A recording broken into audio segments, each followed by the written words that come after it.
Welcome, everybody, to another episode of Growing Up Kayfabe. We are the YEET and NO YEET of wrestling podcast, the Yes and No of wrestling podcast. I am your host, Joe. Co-host right next to me, as always, Darnell. Just a guy in a chair, and you moved your arm weird there, buddy. I know, I couldn't get the angle right. Not good perception of camera, I suppose. Before we start, I'd like to remind you guys that you can check out the show notes down below, and you can check out the timestamps. It'll bring you to the most important things that you want to listen to in this episode. If you're not interested in certain things, you can go check out the things that you want to listen to. It's all for you. You can also hit the like button while you're at it. Subscribe. It's totally free to do that. Helps us out, and we appreciate your patronage. If you can hit a comment down below, let us know what you think about the events, the Nights of Raw, SmackDown, whatever it may be, what we're talking about. Let us know in the comments down below. Follow us on our social medias. Follow us on Twitch. Both of those are all down there in the show notes. Easy enough for you, right? We'll take care of the talking. And this week, we're going to be talking about, a pretty decent week in wrestling. Kind of slow, but a major build. Mostly just meant for build for what we'll be mostly talking about, which is one of the shortest PLEs of all time. Saturday Night Main Event, which, is it really a PLE? It was a TV show. Let's talk about going back to the fucking 80s. We're time traveling. Yeah. Shout out to Jesse Ventura. Shout out to Jesse Ventura. I was genuinely worried. I was like, he did okay on CVV. Like, I think he did pretty good. Rambled quite a bit, but he's an old man. Old men ramble. That's a given. But, just crushed it the whole entire night. So good. I think the only thing he did wrong was from a production standpoint, but it made me laugh so hard, is he does a hard turn from the camera. They're focused in on Joe and him, and he goes, "And isn't everybody great out here tonight?" And I'm like, and they didn't cut because they were like, "Oh shit, this is not what was planned for production. He's supposed to stay at camera one here," and he does a hard turn, and they're like, "Get the camera from over in that angle so we can at least get his face a little bit." I thought that was fucking hilarious because that's just Jesse Ventura, like, not trying to hit like the up-to-date today's production marks. I think that's fucking, like, that was back in the day. They would just do it like an outside shot. They would just be like, "Yeah, I don't know. We don't have a camera over there, so fucking just do what you want, Jesse." But yeah, fully back. Yeah, Jesse Ventura crushed it. It wasn't even a PLE. Like, people didn't have to pay to watch this, right? Yeah, no, that show was on NBC. That's crazy. Because you got to keep it how it was. It was literally just a pay-per-view on TV. Yeah. That's it. Because usually they only had shit on TV whenever they had shit on TV. Because I don't know what they had before, because I grew up on Monday Night Raw. Yeah. And then fucking SmackDown was Tuesday, Thursday, and Friday. Yeah. Depending on the fucking year. And we always had wrestling on the weekends. We had Saturday Velocity and Sunday Night Heat. Yep.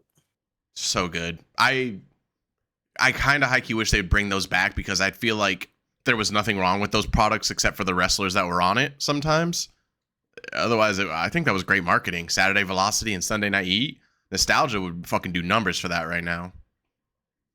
Yeah, they could use it for NXT. Nah, not them. What the fuck was that? Use it for matches. So shit they would do on the road, like tape shows. Like, right. That's when they could use that, and then have anybody from any brand. They can have matches on those shows. That'd be it's sick. not like always, because that's essentially what house shows are. Right. Like, everybody can wrestle each other. Like, we've heard fucking Santos, he fought Cody for the belt like 4 or 5 times on house shows. Yeah. And you're just like, what the fuck? How does that fit? It doesn't, because it's a house show. It's a house show. You can do what we There's want. no story. They're out there having fun. Wrestling, yeah. They're cutting promos that mean nothing, and it's just all for fun. Yeah, I think that would be a great market for them to hit. But yeah, the whole reason for doing Saturday Night Main Event back then was that there wasn't any wrestling on Saturday. PLEs are on Saturdays now, so so to like say like, "Oh, we put wrestling on TV on Saturday," I'm like, yeah, but wrestling's everywhere. So like, and honestly, I think they're stepping on AEW's toes, because they have a show on Saturday. They do. What's it? Dynamite, I think. I don't know which one it is, but I know there is. It's Wednesday, Friday, Saturday for them. Yeah, I find it funny that people were even wondering like what the number comparison will be. I'm like, it's obvious. Like, I'm not even gonna go look at the numbers. Like, why would you? obviously fucking WWE blew AEW out of the water. Saturday's like their off show on for AEW. And WWE put on like a short PLE. I just don't get why people even compare the numbers, period. It's like, bro, y'all are literally just hate watching at this point. I think they for the longest time, and it's just like, just shut the fuck up about it. I think there's still. Is this all you do? They think that there's still a little bit of war left over from when we were both on Wednesday. Like I think they because back then like we were genuinely competing, but we're not. We're all on off days now. So whoever does whatever numbers, like who gives a shit? And the obvious answer is that WWE will more than likely do bigger numbers because it's WWE. So yeah, it's weird. Yeah, it's fucking dumb because anytime in any of these groups, it's literally just, oh, look at the numbers. Okay, yeah. Cool. They're doing their own thing over there. It's okay. Damn. If you're big on numbers, then you're big on Meltzer. Because Meltzer's huge on numbers. I don't give a fuck about that nigga. I don't know who he is. That's what I'm saying. That's the fan base. The fan base who are into numbers are the fan base that are into fucking Meltzer. They're like, oh, Meltzer's everything. They're not real fans. Mm-hmm. They're just fans of numbers for anything. They don't care what it is. They just like numbers. Yeah. Smack their fucking face in the dirt. Shut up. Enjoy what you enjoy. That's all there is to it. And that's why I don't watch AEW anymore. I was like, you know what? I just don't enjoy it. I'm done watching them. As long as MJF's there, I'm fine. Yeah, I know. That's why I wish I still did watch it because fucking MJF's so good. But I can't sit around and watch the whole show just waiting for MJF to show up. When I first started watching AEW, I found that that's basically what I was doing. I was watching and I was like, okay. And then MJF would come in, and it was around the time where MJF still had the title and he was about to lose it. And I was like, yeah, this is everything right here. This is the shit. Second he lost that title, I was like, yeah, I think I'm checked out now. The second he was off TV, I was like, yep. Just not for me. Oh, and I like watching for Christian Cage. Fucking everything he does over there is beautiful. Everything he does over there is perfect. For your fathers. Yep. And if it wasn't for Luchasaurus having health issues, he would have already been put over. He would have already been it. That's another guy I like over there, Luchasaurus. Shouts out to him. All right. I have to make a weird name. It is a weird name, but it's better than when Christian Cage tried to rename him Kill Switch, and I was like, no. Luchasaurus is way cooler than Kill Switch. Naming it after your fucking finisher move, which you named after Kill Switch Engage. Fuck off. I figure the build up to this PLE, this Saturday night main event this week was fair. Yeah. It was honestly, there was not a lot to talk about on either Monday or Friday, to be completely honest with you. Last week's show for both was incredible. It was literally some of the best shows we've ever seen on Monday and Friday. This week, like night and day difference in the most worst way. It was not good. The Michin versus. Go ahead. I got some shit to talk about for all 3 days. All right. Let's Monday we got fucking Drew. Yeah. All right. Out of nowhere, Black Hoodie, Claymore, Sammy's crying. Whatever. Cool. They have their match Saturday. He beats the dog shit out of Sammy. After that, he says, "Hey, there's 4 more to go." And it's just like, he's going after everybody. Cool. But I skipped over what happened on Friday night. Friday night, I feel like Roman's just a straight dickhead. Why you keep letting this man Jimmy go out to the ring by himself? Constantly. Every fucking time. He's by himself. Go out there with him. Somebody got to be at the support. Motherfucker, he's on crutches. Yeah. He cuts a nice promo about, maybe I'll be the next main event dude. And it's like, all right, cool. I'm down for that. I would, yeah. And then the camera zoomed in a little too close. And I was like, oh no. What's about to happen? Claymore. Fucking out of nowhere. And then I had another problem with that. After fucking, what's his name? Nick came out there, reprimanded him. We like, you ain't even on the show. You don't even go to the school, dog. Yep. What you doing here? About to get suspended. He goes, and you see Naomi. Yep. With fucking Bianca. And Naomi's just like, you didn't just see your husband get his head knocked the fuck off his block. Yeah. Yeah, you're not worried at all. What are we doing with that? And he just takes him to the office like the bad kid in school. Yeah. Go wait in my office. Exactly. And it's just like, oh, all right, cool. And then Tuesday, it was like, all right, cool. Trick's finally, he's not being a little bitch about, being the champion stuff after getting called out by 2 different people. Knocks down Thorpe, dumb last name. So dumb. He gets his title match and he's just like, oh, yeah, I attacked me. And it's just like, okay, smart move. Okay. Golf clap. Yeah. Good job. You got a title match that you're going to lose. Right.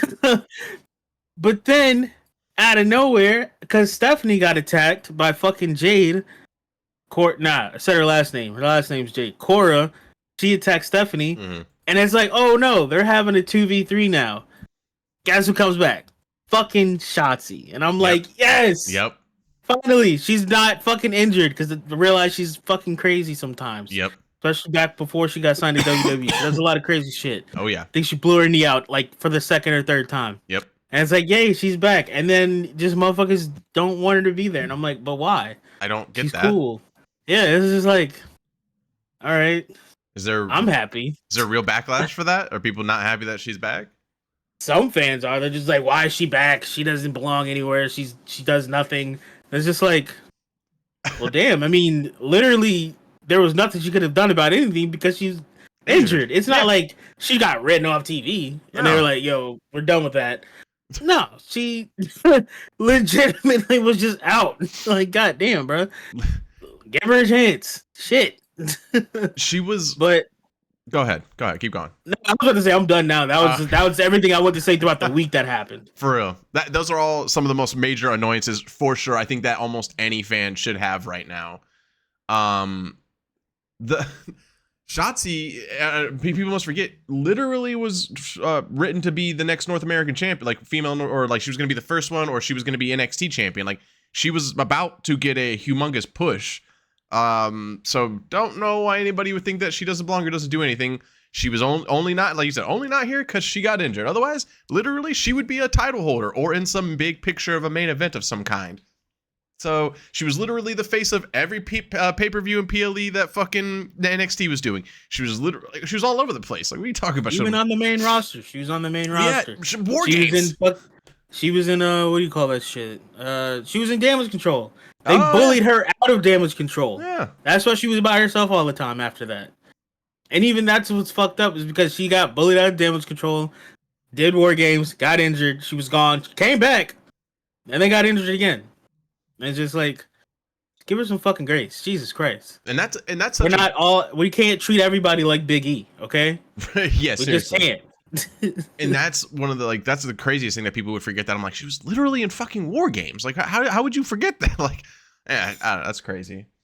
Yeah, that shouts out SHOTZI though. I'm happy she's back. She looked a little timid on return, which I could as she looked a little timid, I was like, I would, if I came back from like my umpteenth knee injury, I would be a little scared in there for my first time like running around in there. Yeah, because I immediately was like, okay, wait, I don't remember what happened to her. Then I was like, oh, knee brace, cool. Yep. Yeah, great way to, because she's in there with they're shoehorning her into the with Gigi Dolan and Tatum Paxley. Yep. And that's so good. Yeah, I mean that genuinely covers like some of the bigger points through Monday and Friday. Monday, I'm trying to think that was the loss for the Wyatt Six, I believe. Oh yeah, they lost to Karrion Kross and the Final Testament, or whatever the fuck all their names are, because I don't know. You got a group in a group. The Karrion Kross group, yeah.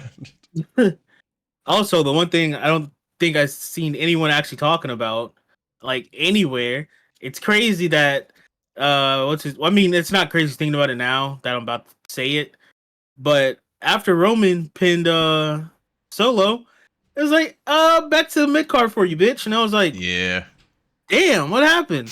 Yep. You know you're going after LA Knight. And fucking it's not Austin Creed. Apollo Creed. Apollo Crews. Apollo Creed. Apollo Creed. Damn it. Apollo Crews and who else got in there? Oh, and Andrade. Now they're gonna have a fucking 3-man tag team match next Friday. And it's just like, damn. For what? What a fall from grace. Now, like, I get keeping them relevant in the store, like on TV and everything, but it almost looks like a slap in the face. And granted, but it's also because it's just like Roman pinned him. Like, right. There's no more other title shot, nothing else. You lost. What's his name? Tangaloa. Yeah. He blew out his bicep, so he's gonna be out till like fucking summer probably. Yep. So it's like, got to keep him busy, I guess. But at the same time, it's just like, let Jacob do stuff. Yeah. I get you're trying to push Solo still, and he's over. But it's like, hey, look at that guy. Right. Look at the crazy eyes underneath that ski mask. Yeah. Give that guy some matches. the Solo stuff right now, like they have so much written in for Solo for the future. Like, yeah, like he's obviously going to do the tribal warfare with Roman and on July 6th. And then after that, if they can get Zilla over in time, then, you know, obviously that match for the rights for the Samoan Spike is going to be crazy. But imagine if it's going to take like 6 to 8 months for Zilla, then if that's all done and disbanding, you let my man the main man Tama Tonga do his thing. And then if you wanted to, you put Solo and Jacob into a tag team, like make them fucking dominant, make them the Wild Samoans, make them fucking go crazy. And then once Zilla comes over, everything just starts fully fall apart for Solo. That's like, but there's so much written for Solo, and with Jacob, it's like there is things there, but we have to find like a route to go to start building it, and that's on them. You don't gotta build shit with Solo. Not with Solo, but with Jacob.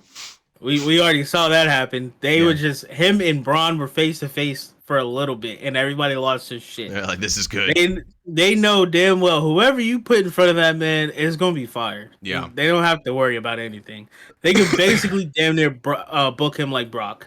Right. Where it's like, it doesn't matter who's gonna wrestle. You know it's gonna be a good ass fucking show. Yeah, just have fun. For sure. The Solo LA Knight thing makes sense only just because they have like a ton of chemistry from doing house shows together. They have a bunch of chemistry from when LA Knight was going against Roman and had to fucking fight Solo like every single week. That is true. So like, oh my god. And LA Knight, I mean, it's almost like he only writes material to go against the entire Bloodline family. Like, he's got jokes and one-liners for days to fucking shit on all of them. So it's almost like it's just like easy money for them. I could see why, like, yeah, let's just write a program between them. That's good. That'll help LA Knight. I think the most important thing for anybody here is that LA Knight stays relevant. You cannot let that man's relevancy drop off, otherwise he will disappear. So although we talk about everybody, it's good for Solo, I'm like, LA, he needs it more than anybody there. Andrade, Cruz, LA Knight needs this program. And then eventually it'll, probably get him back to Shinsuke somehow, if I guess. Speaking of. Yeah, because the only person who can really challenge him at this point is probably Santos, because he's not really doing much. Although he just threatened to go to Raw. Yeah, good luck over there. You get put back in that LWO black hole you were in. 100%. Also the whole surprise match for Carmelo, me and fucking Braun Strowman. Yeah, the squash match. Yeah, and that was what was fine about it. It was like, okay, cool, it's a squash match. But then people were like, they're burying Carmelo, and it's like, no, it's fine. It's, you bring him over, he's willing to do the work. It's fine. It's not like they're just gonna throw him away. Bro had this one match. Yeah. That's it. Like, it's not like he had to go against this man 5 weeks in a row and lost every time. Yeah. He just got there. It's cool. Also, it's fine. In WWE terms, in story terms, this is the heel being punished. That's a common thing. Like, when like there's a very big top heel, dominating, and they bring in some giant, for lack of better terms, circus act, big giant guy. Back then it would be like the Khali or fucking Big Show or Undertaker or something like that. And they would scare the fuck out of whoever the most dominant champion was. And they would usually beat them in a few minutes. It's a common thing. That's old school storytelling right there. So yeah, no, I could see how at first seeing that match, somebody would be like, wow, they just buried him. But then if you're any form of thinking afterwards, you'd go, well, it's good for both of them, because they could also just easily just make another match. Carmelo could sneak his ass and fucking set something up, or they could just move on. Somebody can talk shit to Carmelo, and Carmelo would be like, let's run it then, and then fucking boost him back up. So got to think long term here, folks. And that's another person who can go against Shinsuke is fucking Carmelo. Oh, that'd be good. Those are going to be good matches. It's like, yeah, cool. I took my punishment. All right. Can I get a number one contenders match? Yeah, sure. All right, cool. Yeah. There you go. Yeah. Go beat Santos. That's right. Yeah. Because that's how these heels glow up from these types of stories. They get another match. They sneakily win a match, or they win it straight up, and then all of a sudden they're like, you need to think about who's going to go up against that United States title. And then the manager will be like, you know what? You're right. You're right. Classic. All right, enough about the TV shit. Let's go back to Sami Zayn dying on the first match. Very first match. Of Saturday night main event, whatever the fuck you want to call the shit. I don't care. It was before my time. I wasn't born. Yeah. Cool. Great music, though. Yeah. I don't even think I was listening to that. I think I was too busy hearing fucking Hyper Viper. I am Groot. Fucking Marvel I Rivals. am Groot. But Sammy did the smart thing, and he caught Drew while he was still, walking around the ring and shit. Still had all his stuff on and started beating on him. He started smart, but it's like, that's rat behavior. Now you're done. Yeah. Man died. Got tossed across that goddamn table like a child. Quickest match of the night. For sure, quickest match of the night. Like, looking at the recap of it online, it was like, they went outside of the ring, and then when they came back in, Drew hit his ass with a claymore, and it was over. And you're like, oh, that's pretty much it, yeah. Just like that. That's all it was. That's what you get, Sammy. You get claymored. Yep, so now he's probably going to go on Monday, talk some more shit. And so damn, that means Drew's possibly going to end up on SmackDown. Yeah, like before the Raw shit, because now he's gonna go to Jay. He's gonna beat his ass. Then he's gonna go over to SmackDown. I mean, he technically already got Jimmy, technically, but unofficially because he just caught him in the ring. It wasn't a match, and then he's gonna have to go deal with Solo, right? Possibly deal with Cody because he's gonna be like, you can't go against Roman alone, blah blah blah. Then he's gonna probably. Like, fuck out of here, loser. Go after Roman. Yeah. I think that something that I'm like realizing about this and story-wise for Drew is that what's different from like what he's always wanted, right? Like, he's always hated these guys. He's always wanted to beat them up. If he beats them in a match, it's not like he's like paralyzing them and writing them off TV because you can't do that either. Like, what's so different about this is that there's nobody stopping him now. Like, even if somebody tries to interfere, it's not setting up for anything. He's going to go out there every week and he's going to beat the fuck out of them and nobody will interfere until Roman interferes. And then when Roman interferes, he's going to get got too. And I think that's how Drew finally gets his back on Roman. Like, they schedule a match, and I don't know. It's hard to say any time that Roman puts anybody over, but it would be very nice if he did that for Drew in the long run at some type of PLE. But yeah, I just think that's the major difference, because otherwise it's just the same shit. If you think about it, he's just coming back beating up people that he's always thought needed to be beat up. But now CM Punk ain't helping you. Fucking Seth ain't helping you no more. They're all mad at Cody's not going to help you. Everybody's all mad at each other now. It's all very divided now. So Drew's like, looks like I was right. Claymore. One thing I did want to talk about before we went on to all this, I've never been more disappointed in a Michin thing, and I'm not trying to. I fucking love Michin, but fucking her last few matches have been they've been botch mania, and her match against Tiffy, I'm like, how do you fuck up a match with Tiffy? Also, that was also kind of, I don't know, that was all on Michin, like the botch where Michin rolls like last second, but she fucking missed the roll time, and I'm like, how do you fuck up rolling out of the way? I give it 50-50. You think so? One, she didn't roll quick enough, but also Tiffany's so fucking long. She basically couldn't miss her. Yeah. Because like as soon as I saw it, I was like, was she supposed to roll? Yeah, she still hit it though, but yeah. All right, whatever. She's long as shit. She doesn't moonsault like a regular person. Most people, they do a moonsault and they kind of scrunch up a little bit because they know that impact's coming. She lays the fuck out. Goes all the way like gymnast. This. Yeah, gymnast. on some gymnast shit. So it's like, okay, whatever. That happened. Yeah, and I mean, it's also just been the booking of Michin. You're almost it's just been an unfortunate one. I don't think anything's done purposely or with hatred or with the like make her a heel or anything. I just think that with this run, everybody fucking loves Chelsea so much that if there was writing on the wall that it was going to be Michin over Chelsea, unfortunately fans were going to be upset, and that just made bad booking for Michin at that point. So which leads us into talking about the Michin Chelsea Green United States Championship match, which was very good. And it's still a good match. Yeah. Maybe they don't have. I mean, I don't know. Maybe they just don't have great chemistry in the ring. It seems like every time they wrestle, there's always something goes wrong. The trash can match was great. So I don't know. I don't know what was so weird about it, but it was a good match overall, even with the botches, and Chelsea made the best of it. And I think at the end of the day, everybody was just like, as long as Chelsea wins, then we're good. And she deserved it. Shouts out to her little homage to her hubby, fucking Matt Cardona, wearing the tights the way he wore them when he was Zack Ryder. He had his face on his shit? No, he always, remember his tights would be one leg cut off, and that's what she wore. Yeah, that's how much I was actually paying attention to what the fuck was going on then. But yeah, she did have her face all over her shit, which was hilarious. Chelsea's presentation is enough to get her over. Everybody knows that we love Chelsea Green because of the bumps. We like she takes crazy, insane bumps. And that's what makes her so good and stand out.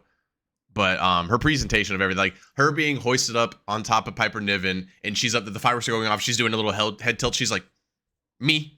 I'm like, yeah, we know Chelsea. She's like, yeah, that's right, I'm the champion. I'm like, yeah, for a long time to come too, unless Piper Niven turns around and betrays you. It'd be great if that did happen. Good way to break them up, I guess. Yeah, but they're such good friends. Still beat your friends up. That's fair enough. It was definitely my second favorite part of the night, though, the entire match. If Michin would have won, it's one of those things for me. I would have been okay with it. Personally, I wanted Chelsea to win, but I think it would have just set up for more matches between them. Also, the Liv and Iyo match. Again, the match started. It was done. I looked away, fucking playing the game, but I was still like checking. Yep. Throughout the match, it was done. All I saw was I saw a knee, and I was like, it's not over. And then Liv was just like, "Nah, I'm cool, bro. Fuck you." And then hit her with Oblivion, I think, and then won. And then I saw her get up with like her nose bleeding. I was like, "Oh, that knee was legit, solid." Yeah, they showed it in the slow mo, and she got fucking rocked. Yeah. And then with Rhea coming out again, I was like, why the fuck is she coming out? But I was still paying attention to the fucking game. So then I saw later that she like stood in her face with the belt up, and I was like, oh, okay, cool. She finally didn't run away from her. Yeah. But then I saw another clip afterwards. They need to start locking these motherfuckers' phones up or something. Rhea carrying Iyo out of the fucking ring. Ah, adorable. Like, had her, like, legs wrapped around her and everything. And it's just like, yeah, hey, nice. What y'all doing? They know what they're doing. What y'all doing, bro? They know exactly what they're doing. They finally have been reading my fan mail. No. All right, 1 second. 1 second.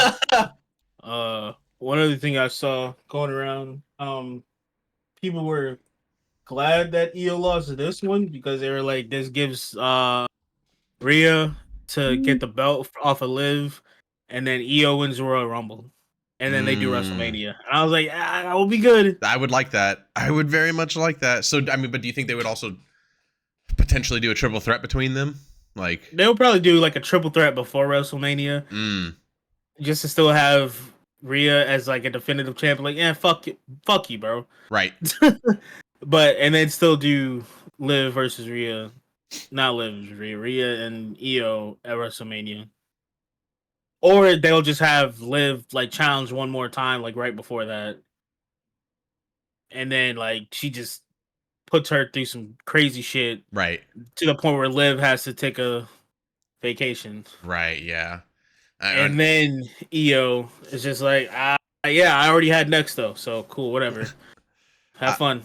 Yeah, and I don't see Liv is at the top of her game right now. Like I don't see her.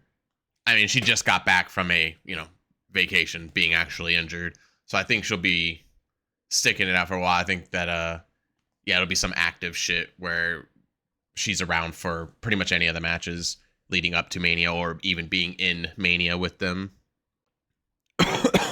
Yeah, she don't really need to be in the title picture anymore. Like, she's cool. Yeah. Have her and Raquel go get the tag teams again. Go get the tag team belts. For real, considering the tag team women's, I mean, now it's Bianca and Naomi, it's going to be like. Yeah, no, I think it is. They just haven't done like this is basically what happened with Chelsea Green and what's her name? She does she's the leader of the girl group. Pure Fusion Collective. Then what's her fucking name? Sonya Deville. Yeah, they were the tag team champions, and she got hurt, and that's why Piper is there because Deville was out on injury. That's right. So that's why there's a curse on the women tag team champions because every fucking person who's gotten it, somebody in the group's gotten injured, and they have to fucking give it up every time. Damage control. I think the only time that they've lost, I think that was the only one that lost clean was damage control. Like they didn't. I mean, Asuka got injured, and then but they still had their match, and they lost the belts. Like the other people, they've gotten stripped because someone was injured. Yeah, which is crazy. So the fact that not Bianca, but Jade's hurt. We're always forgetting Alba and Albadon, Isla Dawn and Alba Fire, whatever. I don't even acknowledge that. They're not even on TV anymore, which is crazy. Yeah, that was bullshit to begin with. So, oh well. Whoops, didn't shine, didn't maximize your minutes. Whoopsie. Yeah. The Liv and Iyo match was great. What was after Liv and Iyo? Shit. Oh, the triple threat: Damian Priest, Finn Balor, and Gunther. How could one forget? Probably one of the best, and as always, in a sense, the best wrestling match of the night. Gunther's in it. Like that's always how it's just gonna be. And he's so into character. I don't think it's a character anymore. No. The fans are trying to touch him, get high fives. Get the fuck off me, you fucking love peasants. That. Yeah, he's like, damn. He has genuine disgust and disdain. He's like, fuck off. I hate these barriers. You let these people come near me. The street trash. And this is not a dig on Damian because obviously I love Damian, but I did wish more that it was just him and Finn because him and Finn came out first. If I'm remembering it right. No. Finn came out first. Then Damian's music hit. No, Gunther was last. You're right. And then when Damian's music hit, I got confused because I forgot it was a triple threat. And it didn't hinder the match. Obviously, the match was fucking incredible between the three of them. But in that moment, I was like, damn, I kind of wish this was just him and Finn because I want to see that fucking barn burner. I want to see that match. That'll be so good. Yeah, they'll probably finally hash that out, whatever. Isn't it Elimination Chamber? No, Elimination Chamber is in March. So whatever they have in February. Because I don't think there's any pay-per-views in January. I think wouldn't Rumble be next? Yeah, but it's in February, I think. Oh, okay, yeah. Rumble, then Chamber, then fucking WrestleMania. Yeah. I feel like we're missing a PLE. I feel like there's something that they like do. Yeah. But yeah, shouts out to them for, as always, putting on a good show. I mean, and as always, at the end of anything Gunther does, I'm always like, what's next? Whatever it is, I'm geeked. I had this idea last night because they showed his days as champion so far. It said like 139. I was like, how fucking cool. I kind of think this would be cool if they gave him another 666-day run. That would, and just make all his title runs fucking 666 days. Just deep, just short-ish to longish demon runs. Just fucking everybody up and with every title he has. Oh, is he done with World Heavyweight? Time to take the WWE Championship. Or go over, take the U.S. champion. He's like, I just wanted this to put on my pedestal. Now I'm coming for you, Cody, or whoever it is. And then fucking, he'd be like, but only after 666 days. And then I'm coming for you. And just to make it gross and to piss both of us off, it's Sammy that takes the belt every single time. Every time. Just to piss both of us off. It's always Sammy somehow. It wouldn't be to the fourth title. We'd be like, we would just start laughing. On the third one, we'd be like, they can't keep doing this. On the fourth one, it'd be like, oh shit, here he comes. Whoa, whoa, whoa. Realistically, finally, since France, in my opinion, to where if you're just a regular Cody fan, you'll probably, just blindly be like, well, yeah, obviously, like, the best match of the night was when Cody was there. And I'm like, well, I think the best match of the night, the last time that on a PLE, when Cody had the best match, was in France. I think otherwise, pretty much every other PLE that he's been on, obviously has had good matches, but usually kind of blown out of the water by something else. Who do you face? AJ Styles. You could also say that the next one he did with AJ Styles would be his better one, the I Quit match. But I mean, that would be the last time he had like the top performance on the card. But this time, tonight, Saturday night main event, he had the best match. Because he's a cheater. Jesse Ventura. But is he gonna use the chair? Is he gonna use it?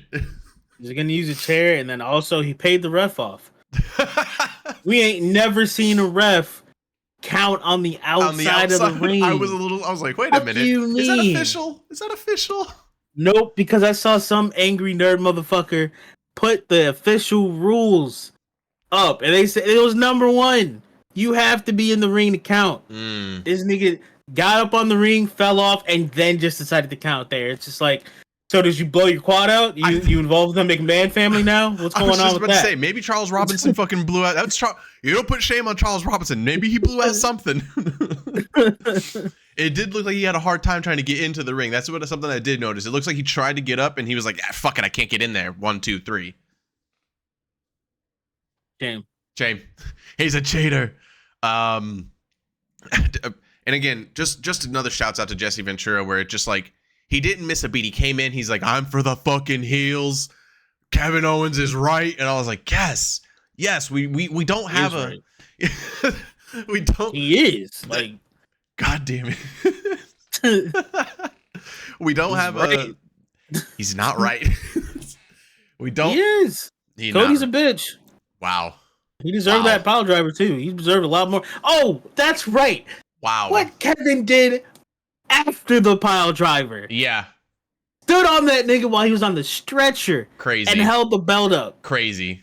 I didn't know about that till this morning. I was just like, this man is a menace. Because who does that shit? For real. But that was almost worse than Brock fucking throwing Ray. Oh my god, when he was on the stretcher, yeah.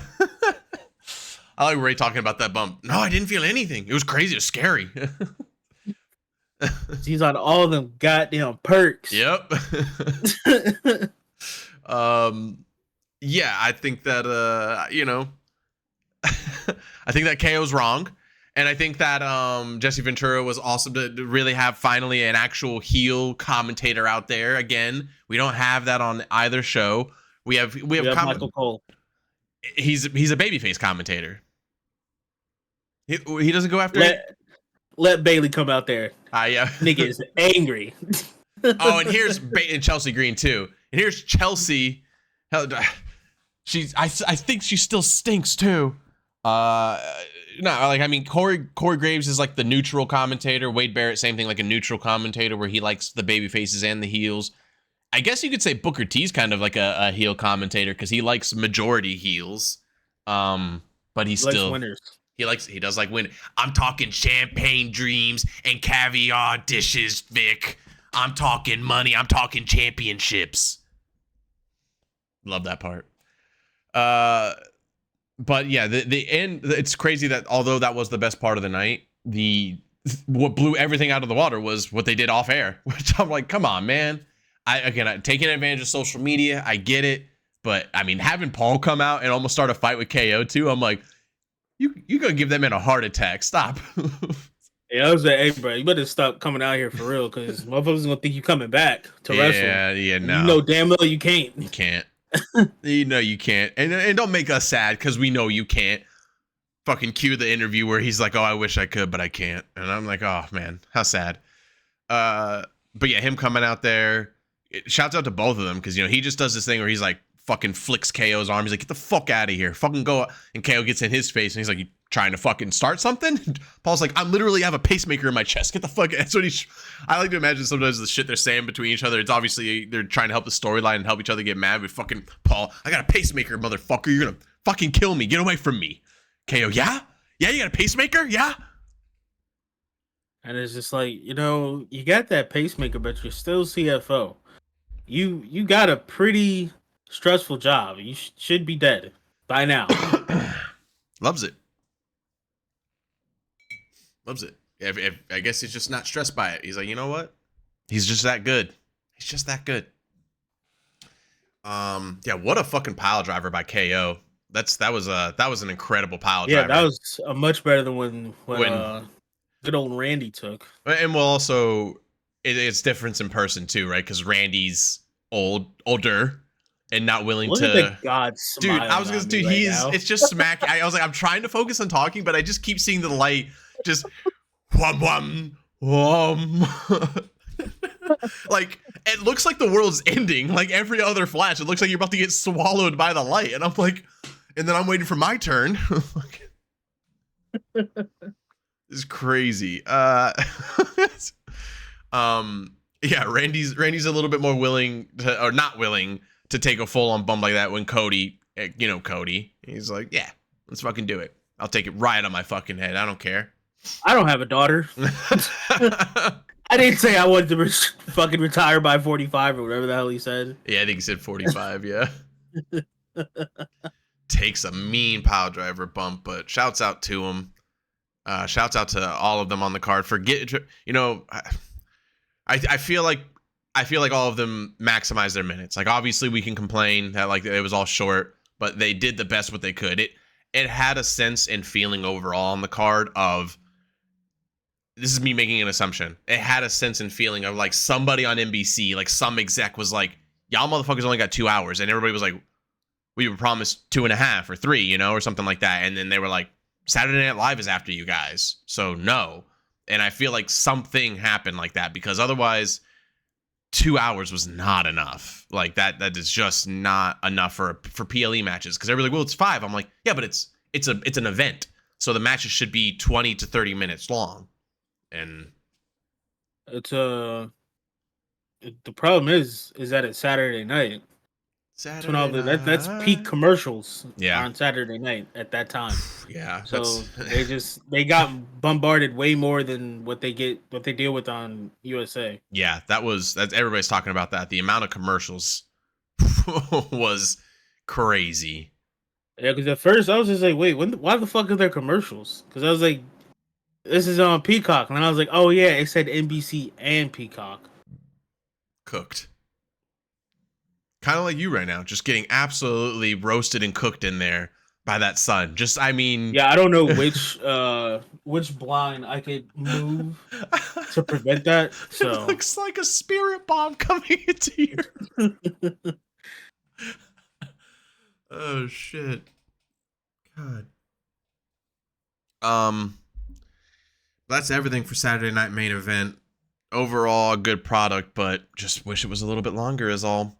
And I think we're past a week of, you know, like we said, it was one of the slower weeks, but it was a very clear, obvious, like, this is all strictly, we're trying to use this time as best as we possibly can to forward the stories. And that's all we got for you this week. Nothing crazy, nothing new, nothing developmental. You know, the craziest things that happened, we were talking to Drew being on both shows, fucking Braun Strowman coming back, you know, pretty much it. Also, Drew figuring out he no longer gives a fuck about wrestling on the Busted Open Live podcast they did. Yeah, I saw that. Where bro just went in, said fuck everybody, and left. Yep. And it was just like, Nice. My favorite part of that clip that nobody, you know, only like I've only seen like one person have is Mark Henry right afterwards being like, in a lot of ways, I agree with what he's saying, but I don't agree with what he just did. Hey, like, bro, hey. that's the world we live in. Yeah. And it's like, thank God, at least somebody's fucking talking about it, because most of the time you don't hear about this shit. Yeah. And that's like the good thing about now with Triple H running shit is that they're getting the time off that they need. Right. It's not just work. You come back, you don't have a family anymore. Mm-hmm. Yep. Oh, I know why the fucking, what do you call it? Hold on, I might be able to move this somewhere the fucking sun isn't. There we go. Nice. Because I just looked at it, I'm like, oh, the sun is like right in the fucking lens. Right into the shooting into there. That explains everything. It's a little bit better. But that is better. Yeah. That's so. And I did want to mention before we get out of here that, you know, talking about the NXT moment with Oba and Trick. Sure, you know, Eddie Thorpe's gonna get his little random title match now. Just leave after that. His character's buried. His character's done. That's embarrassing. The crowd chanting, Eddie needs to leave. Eddie needs to leave. He's just standing there like an awkward guy while Oba and Trick are having the most fucking crazy stare down moment. Everybody's so involved, but we just see out of the corner of our eye Eddie just standing there all upset. We're like, dude, get the fuck out. Leave. Exactly. It's perfect because he's being seen as that annoying fucking gnat. Yeah, he's annoying. Yeah. That's a problem. So he's gonna get fucked on. Yeah, he is. And then we're gonna see the man who supposedly let there be a whoop that Trick era. So I say Trick gets called up. Oba beats the death out of everybody. Yes. And he gets called up. Yes. And then we just shut NXT down because nothing else matters. Right. No, the Dawn takes over after that. God, don't be stupid. Like I said, nothing else matters. How dare you? Oh yeah, Ethan Page is losing himself. Oh my God, how sad. Talk about bro is like legitimately fucking hurt. He's just like, you know, I don't know what to do anymore, man. I couldn't even get the North American title. Like, what? Who am I? You know, Darnell, I say I'm all ego, but really, I guess I'm just not. I was like, all right. Bro, sad. Sad, very sad. Yeah, I think we're talking about the call up. I think it would be incredible because we were talking about Carmelo being in the United States picture. And this could be totally out because it wouldn't happen until like way down the road because Shinsuke's got to get some run in with this title. Carmelo's got to go through some stuff before he can get a shot at the title. But if he can get that title, if they can put the US belt on Carmelo, not only would that be sick, but then there's nobody around here that can take me. And then that's how he gets called up. And then Carmelo Knowing beats them, him. they're gonna give Trick some new music. Yeah, when he gets called up. He doesn't. That would be dumb. Hopefully they don't. That'd be Hopefully dumb. they don't. He's got the most authentic music in all of WWE. They cannot. They should not do that. And if Paul's smart, he won't let that happen. You gotta think like some of them that they have changed their music, although they had good music and it's not as great now.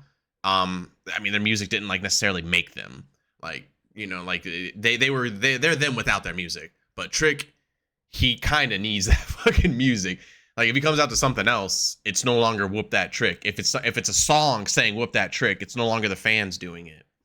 And I think that's how they're getting away with it is because if they try to do a song saying whoop that trick, whatever fucking movie studio made that movie got to come down with God's hammer. Yeah, for real. And be like, give me my money, bitch. Yeah. How dare you think you could get away with doing that? Don't even try. Just keep it authentic. Let him do his thing. The only thing that we're going to miss, and we won't even because now Trick does it himself often, is Booker saying, you know, that I like it. Uh-huh. That's true. But now Trick just does that. Trick does it as he's walking out now. And I'm like, all right. And as he kind of should. He should be the one doing that. Yeet. Yeet. Oh, shout out LA Knights. Shout out to Jay. Matter of fact, I don't like your whole family. Except for Jay. He's the only one that's worth a damn. Yeet. Yeah. Always great. All right. We are done today. We are out of here. You want to do an episode next week? A little short one? A little like wrap up of the year? I don't know what the fuck I'm doing. Anyway, guys, we'll see you next week with some more Growing Up Kayfabe. Last episode of the year. This was the last PLE of the year. We still got more wrestling to come. We'll see you guys next week. Bye, guys. Peace.